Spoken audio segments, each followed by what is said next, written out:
انتهت فترة التقديم وبدأت فترة الترقب. ناس جالها مستوفى وناس استبعاد وناس لسه مش عارفة مصيرها. في الحلقة دي هنتكلم بهدوء ووضوح ونفهم مع بعض معنى كل حالة وإيه الخطوة اللي جاية. أول حاجة، أنا جالي مستوفي. ألف مبروك، جالك مستوفي يعني ورقك كامل ومقبول مبدئيا. دلوقتي أنت منتظر إعلان النتيجة. طيب، أنا جالي مستوفي لكن تم تسجيلي تحت فئة غير الفئة اللي تخصني. هل ده هيعمل مشكلة؟ الإجابة ممكن يعمل مشكلة وممكن لأ، حسب المرحلة اللي انت فيها. لو لسه قبل إعلان النتيجة أو القرعة، الأفضل إنك تتواصل مع هيئة الاستثمار على الخط الساخن وتوضح إن في خطأ في الفئة، خصوصا لو معاك مستند يثبت فئتك الحقيقية: بطاقة، شهادة ميلاد، حيازة زراعية.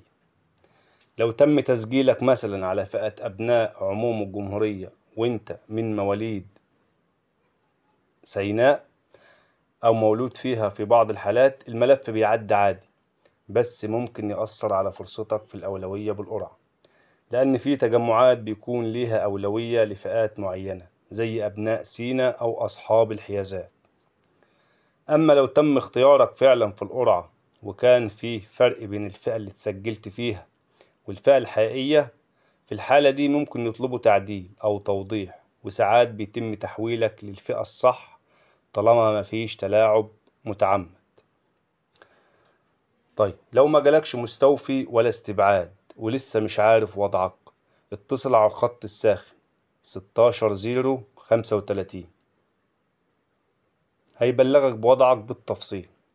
وكمان عايز اطمنك، طالما ما جالكش استبعاد اعرف انك داخل على القرعة بإذن الله. حتى لو فتحوا لك تعديل فده مش معناه انك مرفوض، بالعكس ده معناه انك ليك فرصة تكمل لو عدلت المطلوب. لو طلبوا منك تعديل بس ما فتحلكش تعديل إلكتروني على الموقع، فأنت برضو داخل القرعة. ولو فزت هيطلبوا منك الأوراق الأصلية، هتروح تقدمها في فرع المحافظة أو في ديوان عام المحافظة نفسه حسب ما هيعلنوا. سؤال مهم لكن مؤلم، أنا جالي رسالة بتقول تم استبعادك لعدم مطابقة كراسة الشروط.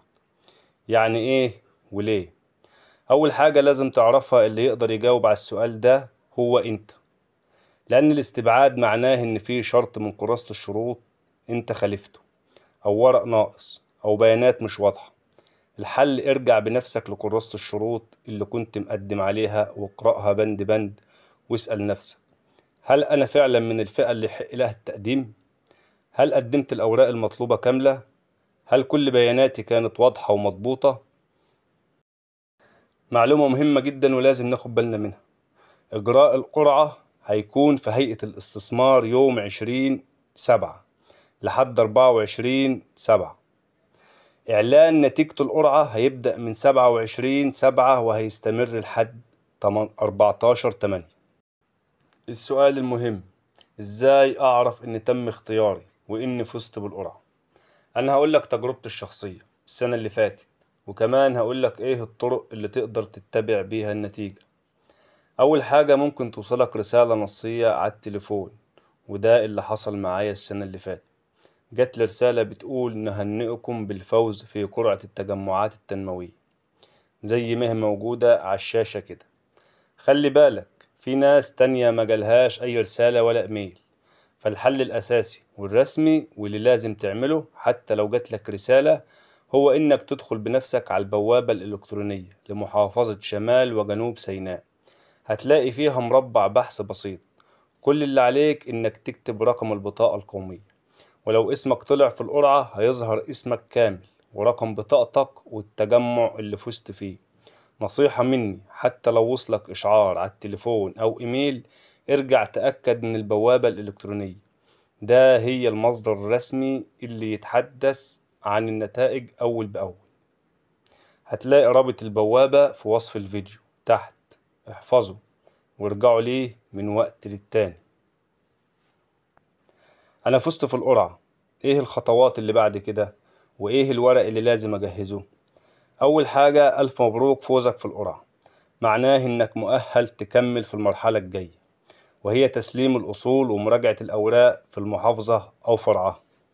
المستندات المطلوبة للفائزين بالقرعة: أصل استمارة الحجز ملحق أ، أصل الإقرار بكراسة الشروط ملحق ب، صورة بطاقة الرقم القومي للمتقدم مع الاطلاع على الأصل، صورة بطاقة الزوجة أو الزوج مع الاطلاع على الأصل، أصل شهادة ميلاد المتقدم، شهادة إثبات الجنسية المصرية وتكون حديثة، أصل شهادة ميلاد الأب، أصل شهادة ميلاد الأم، أو أصل شهادة وفاة الأب، أصل شهادة وفاة الأم، مستند يثبت الفئة اللي قدمت عليها زي الحيازة أو مؤهل زراعي.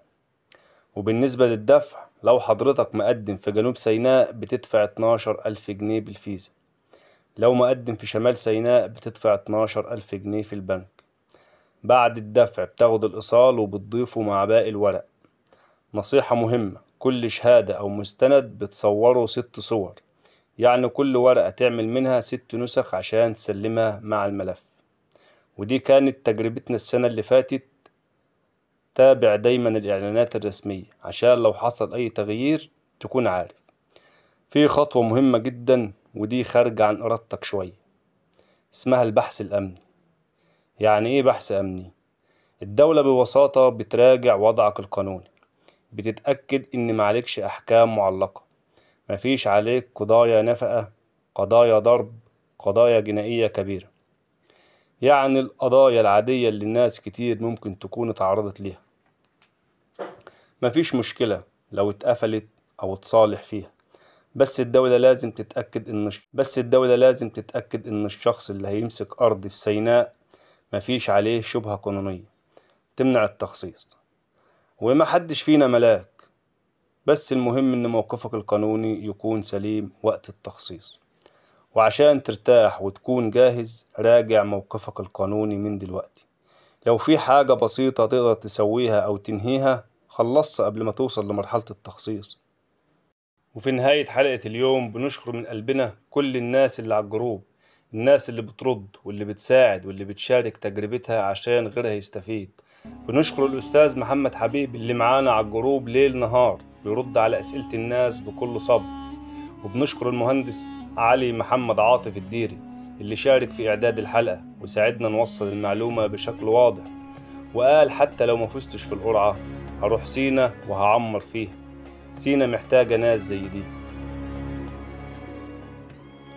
وشكرا لكل واحد كتب تعليق عشان يساعد حد غيره، رغم انهم كلهم داخلين منافسة في نفس القرعة، لكن محدش اتأخر عن حد. سلام عليكم بما زرعتم، سلام عليكم رجال المدينة.